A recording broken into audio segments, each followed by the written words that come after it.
qui est assez sidérant, c'est que 14 ans après, on en est toujours à la version Materazzi a insulté sa sœur. Comment vous expliquez que cette histoire ne soit pas vraiment sortie dans les médias et qu'on en prenne connaissance aujourd'hui, 14 ans après?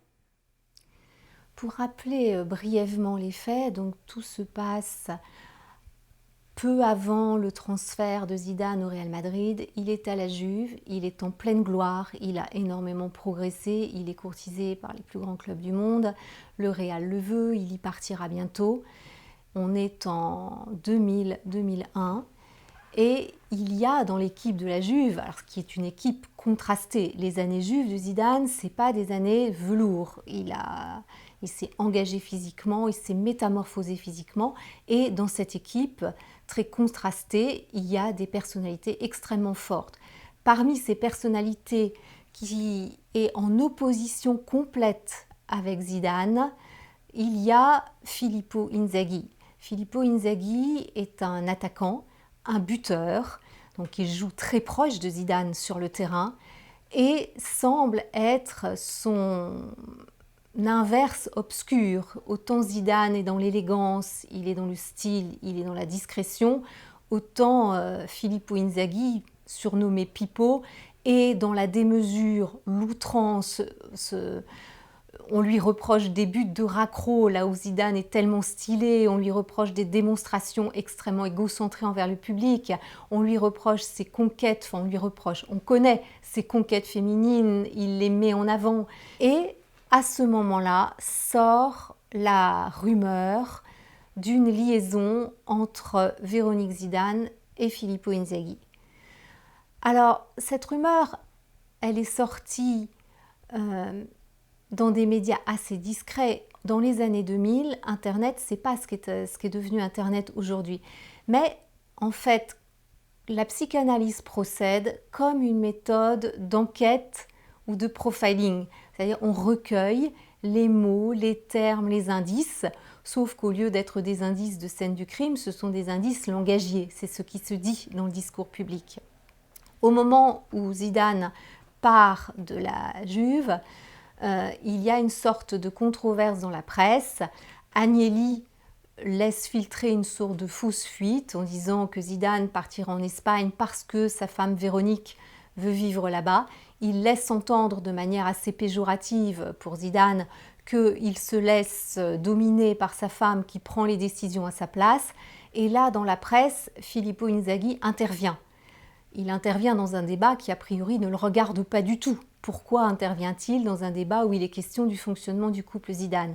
Et il dit « Moi, si je me marie, ma femme fera ce que je dis ». Donc la presse italienne a repris cette citation. Isolément, ça aurait été impossible de l'interpréter. Mais ensuite, si on met bout à bout les choses en 2006, qu'on voit qu'il y a eu cette ingérence d'Inzaghi dans le couple de Zidane avec quelque chose d'assez dévalorisant pour Zidane. Ma femme fera ce que je dis, ça signifie une certaine supériorité virile sur Zidane. Qu'ensuite on considère la rumeur qui est sortie sur les blogs italiens, dans les médias italiens, le fait qu'ensuite, après 2006, la phrase d'Inzaghi est sortie aussi sur des blogs italiens.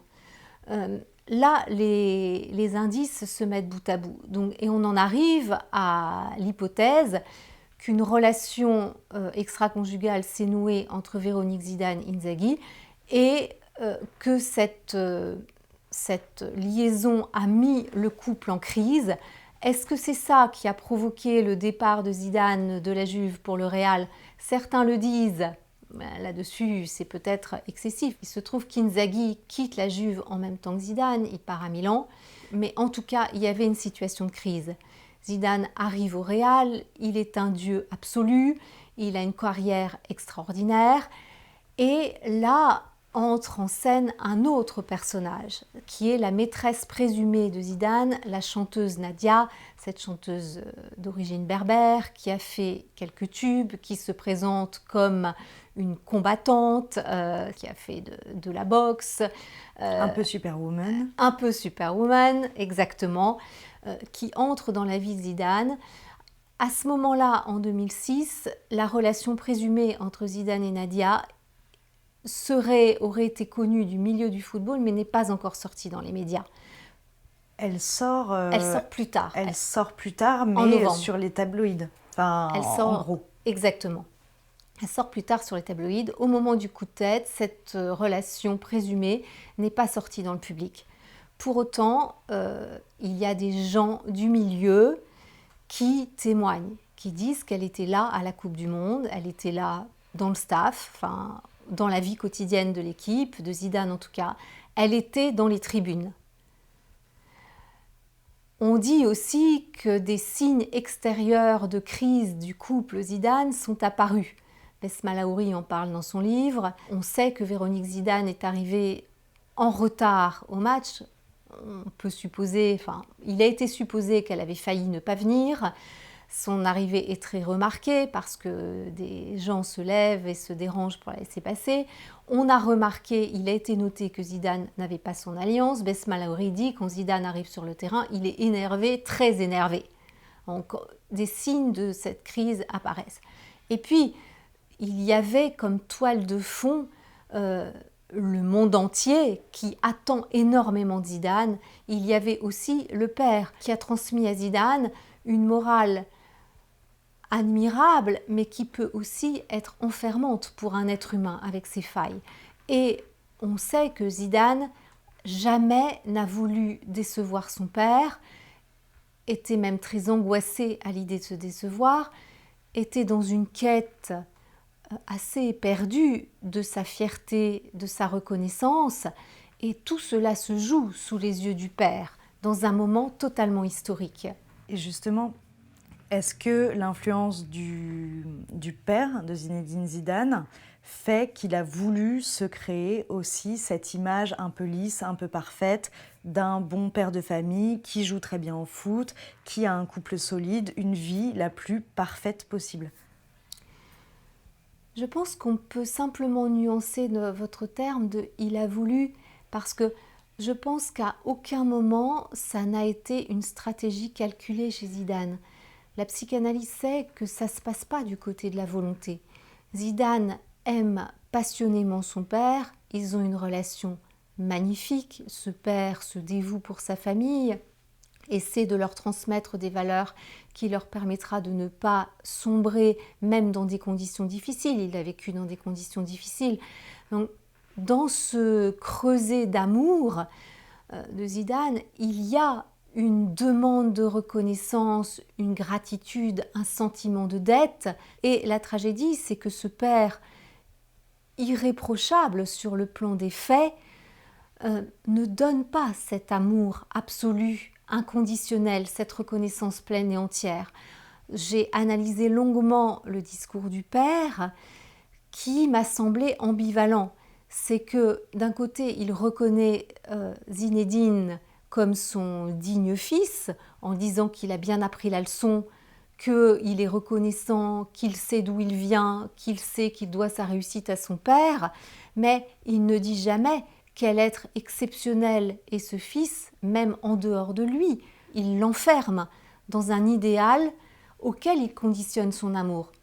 Zidane ne se dit pas consciemment « si je dérape par rapport au chemin tracé par mon père, il va me rejeter ». C'est pas consciemment qu'on se dit ces choses-là. Tout ça est présent quand il est sur le terrain, le 9 juillet 2006, parce que notre inconscient nous suit partout.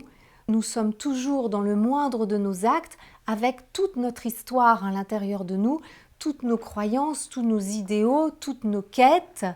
Et c'est pourquoi cette histoire, c'est pas juste une intrigue amoureuse ou une histoire d'infidélité qu'on pourrait raconter comme dans un roman feuilleton. C'est beaucoup plus profond que ça. Et c'est là que la psychanalyse entre en jeu pour montrer que toutes les thématiques qui existaient dans le monde intérieur, dans la tête de Zidane avant, ont déterminé sa réaction à la phrase de Materazzi. S'il n'y avait pas cette terreur de décevoir le père, il n'y aurait peut-être pas eu un mythe aussi lisse, aussi maîtrisé. Il n'y aurait peut-être pas eu autant de dissimulation ou d'omerta sur les rumeurs liées aux difficultés du couple, liées à l'amant supposé de Véronique, liées à sa maîtresse supposée. Et en fait, tout ça s'est passé dans une sorte de caché-montré. C'est qu'à la fois c'était formidablement caché dans le discours, personne n'en parlait, à part quelques blogs qui ne sont pas sortis de l'Italie, et en même temps, c'était exposé à la vue de tous. Tout le monde était là le 9 juillet 2006. Et justement, comment on l'explique ça? Comment on a pu le cacher à ce point-là au public? Pourquoi on n'en parle pas? Et pourquoi maintenant, avec la sortie de votre livre, on rentre vraiment dans les informations qu'on n'avait pas avant?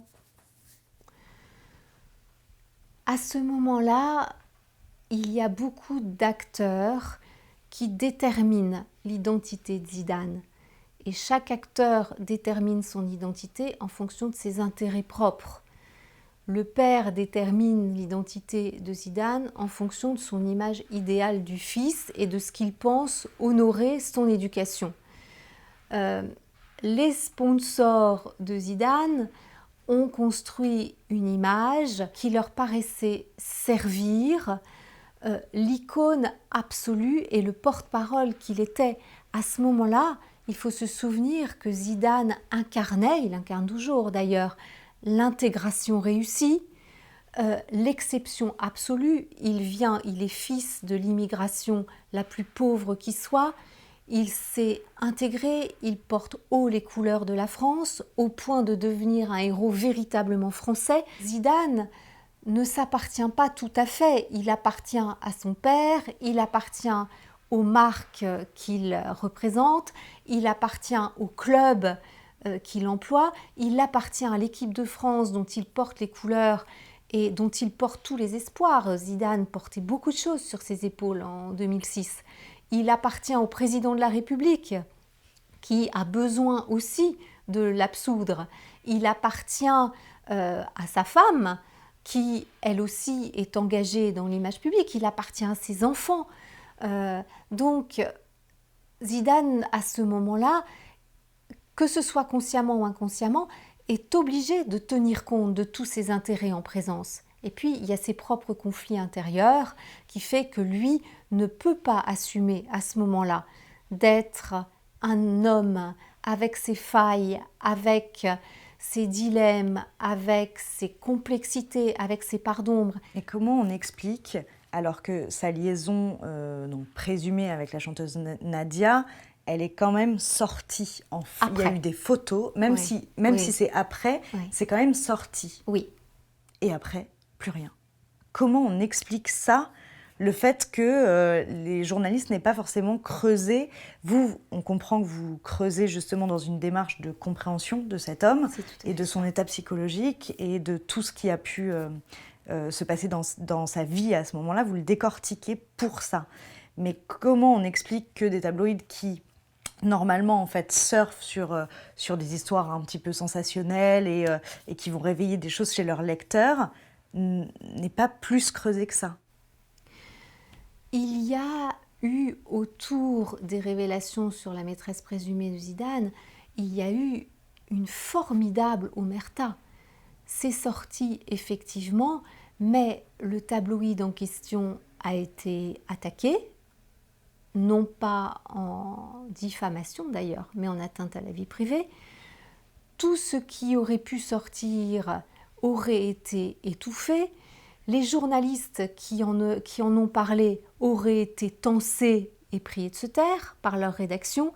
Il y a eu un formidable étouffement des choses et une sorte de contre-mythe qui a été construit de façon... Enfin, c'est pas contre-mythe, c'est contre-rumeur et un mythe encore plus lisse, encore plus immuable. À partir de ce moment-là, à la fois tout ce qui était du côté des rumeurs a été étouffé et en même temps, la presse, les mêmes tabloïds, ou en tout cas la presse dite people, a construit plus encore autour de ce couple parfait, immuable, à la fois passionné et éternel.